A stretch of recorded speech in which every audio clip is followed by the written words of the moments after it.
Hey guys, Logan with Enduro Engineering. Today I'm going to show you how to remove your suspension for your service on it. We recommend that every 30 to 40 hours you get your suspension serviced, or at least once a year. So let's jump in on how to remove your suspension. Alright, so let's remove the shock first.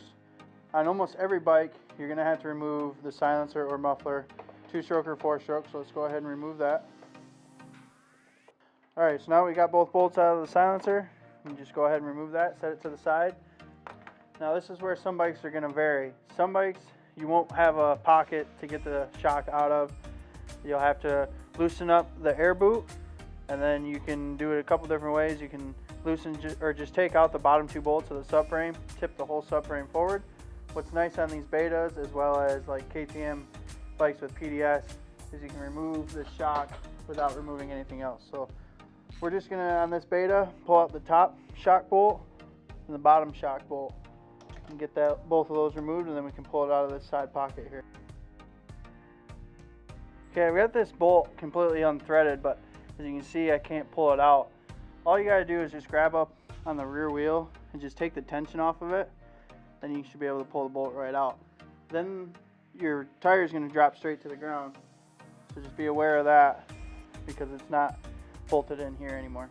Okay, we've got both the top shock bolt, bottom shock bolt removed. All the other bolts in the linkage can stay. Then you're just gonna wiggle it here. And then the bladder of the shock will pop out the hole. And then you've got shock in hand. Alright, so removing the forks basically on all bikes is gonna be the same. So what I like to start out with is just removing the caliper, since we're taking the whole fork assembly off. So the easiest way so that you can get your wheel back in easier is to just press on the outside of the caliper and free up the pads. And then you're just going to remove these 2 mounting bolts. Okay, the next step, we're going to remove the wheel. So the axle nut is what I would do first. You've got to leave the pinch bolts tight. That way you get the axle nut off. And then take 10mm and loosen. Don't take bolts all the way out, just loosen the pinch bolts on both forks.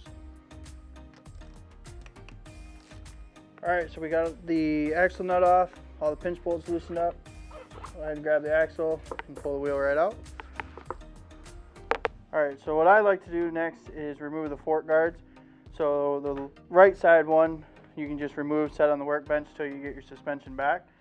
On the left side, I like to just leave it attached to the cables here. You can just remove all 3, and then this can just hang with the caliper until you get your suspension back. Alright, now everything's removed on the lower half of the fork.